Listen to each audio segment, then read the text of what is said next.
Yes, that's right, YT, the mountain bike brand, has launched a gravel bike. So today we'll find out what it's all about and hopefully take it for a spin as well.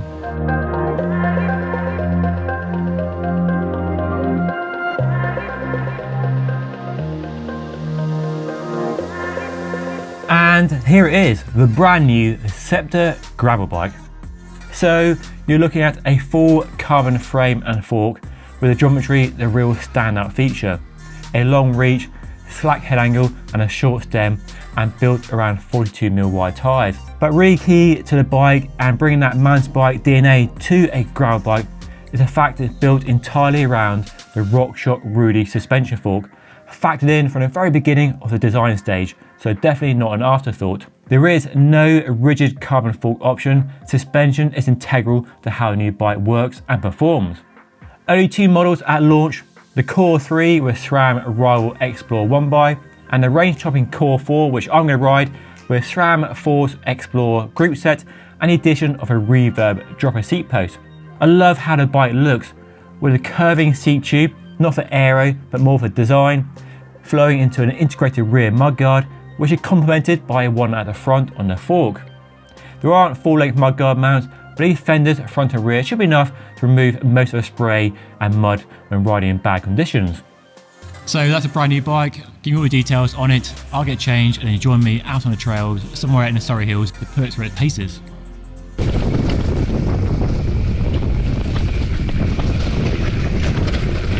Right, here we are riding the North Downs and it's wet and slippery as you like. Let's see what the bike's capable of. So this is clearly a bike aimed first and foremost at mountain bikers wanting a drop bar gravel bike for commuting, off-road riding, or just complementing their mountain bike.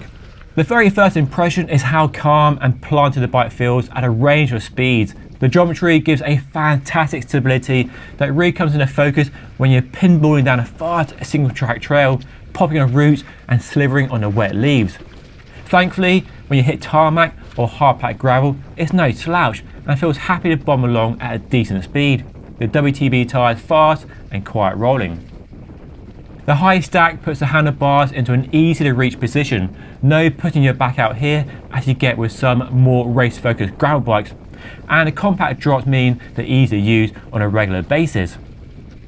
I've spoken before on my channel about my admiration for the RockShox Rudy suspension fork, and I'm firmly in the camp that a bit of suspension is no bad thing on a gravel bike whilst maintaining that distinction between a hardtail mountain bike.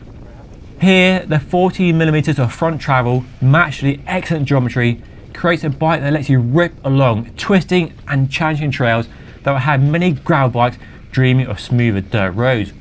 It's definitely right at home on tame mountain bike trails where a regular road-focused gravel bike can definitely get out of its depth quite easily.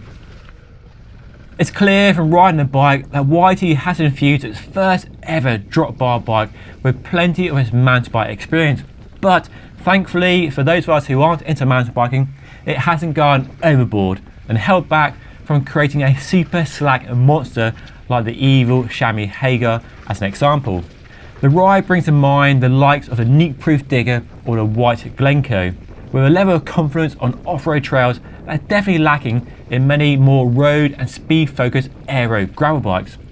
This results in a bike appealing to 2 clear audiences.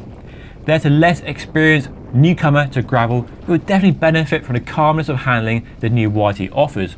And then there are people, like myself included, who enjoy pushing the limits of where you can ride a gravel bike, tame mountain bike trails, single track, roots and rocks, and focusing on having a fun time with a capital F. An obvious rival to the YT Szepter is a Canyon Grizzle, which also comes with the option of a suspension fork. The latter is a competitive bike on price, £3,100 with a Shimano GRX 800 group set and a 30mm travel RockShox Rudy suspension fork. The Canyon does boast more tire clearance, up to 50mm front and rear, and has full mudguard mounts and more mounts for extra bottles and cages. But where they differ is in the geometry. The YT is much longer, taller and slacker in the head angle, and that creates a very different riding experience. For me, the Canyon Grizzle is a more typical road-orientated gravel bike very good on gravel and off-road trails and really happy on the road. But the YT is definitely more at home on rough technical trails where the geometry really comes to the fore and creates a bike that really puts a smile on your face. If you want to see a more detailed comparison of these two bikes or any other models that might come to mind, then leave a comment down below. So it's clear that YT has created a very distinctive riding gravel bike that if you're a mountain biker or have a mountain bike background or just love pushing the limits on a gravel bike, as I do, and you're not into the speed focus of many gravel bikes on the market right now and want to ride off-road for fun, then the YT Szepter is a really appealing option. So a very interesting addition to the growing gravel bike market right now, and one that definitely focuses on fun and riding woodland technical trails rather than fast, flat, smooth gravel as many are. You could race it for sure, but definitely more a bike for hacking around the woods at a weekend, a lot more exploring, and you could do some bike packing as well. This was a very limited first ride on the bike. One long ride around the Surrey Hills is enough to really get to know the bike very well, but hopefully you'll have a long-term review on the bike in the future. And you see that by hitting that subscribe button down below. And if you want to see a review of a Canyon Grizzle with a suspension fork, then check the video right here. But that's all for today. Thank you so much for watching. I'll see you again very soon.